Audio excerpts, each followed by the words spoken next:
ইসলামী ছাত্র শিবির বাংলাদেশে ছাত্র অঙ্গনে শিক্ষা প্রতিষ্ঠানে আল্লাহর এক নিয়ামত, আলহামদুলিল্লাহ বলে।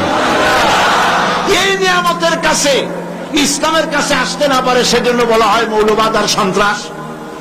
শিবিরের কাছে আসতে না পারে সেই জন্য বলা হয় এরা হাত কাটে আর রক কাটে। আমি বলি এই কথাটা হলো একটা চালাকি কথা। হাত কাটা গলা কাটা এইটা সহজ না পেটের মধ্যে ছুরি মারা বা গুলি করে মারা সহজ? কোনটা সহজ? তো হাত কাটা আর গলা কাটা গুলি বলে কেন?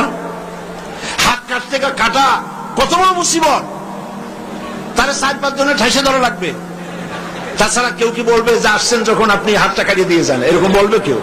4-5 জনের ঠাইসা ধরবে, মুখের মধ্যে গামছা ভরবে, তারপরে হাত কাটবে বা রক কাটবে, পায়ের রক, হাতের রক, এভাবে কাটবে। এত ঝুঁকি নিতে যাবে কেন? ছুরিটা, যে ছুরিটা দিয়ে হাতটা কাটবে ওই ছুরিটা পেটের মধ্যে মুখের মধ্যে ঢুকাই দিলেই তো সারলো। এটা বলে কেন? এই সহজ কাজটা করে না, রক কাটে গলা কাটে কেন বলে? এই কথাটা বলে প্যানিক সৃষ্টি করতে চায়। যে সমস্ত ছাত্র ছাত্রীরা দিন পেতে চায়, ইসলামে আসতে চায়, তারা যেন ইসলামী ছাত্র শিবিরের কাছে আসতে না পারে তার জন্য ষড়যন্ত্রমূলক এই বদনাম তারা দেশ শুদ্ধ জড়াইছে। কিছুই করতে পারবে না ইনশাআল্লাহ, এগুলি করে কিছু করতে পারবে না। 119 জন শিবিরের নেতা কর্মী শাহাদাতের নজরানা আল্লাহর দরবারে পেশ করেছে। আমি আপনাদেরকে বলবো, পরের মুখে ঝাল না খাইয়া নিজের একটু চেষ্টা করেন। ওরা যেখানে থাকে শিবিরের ছেলেবেলেরা, এরা মাঝে মধ্যে সব্বে দাঁড়ি করে, যাই দেখবেন ঘরের পাশে গিয়া জানলার ফাঁক দিয়ে তাকাই দেখেন ওরা কি করে।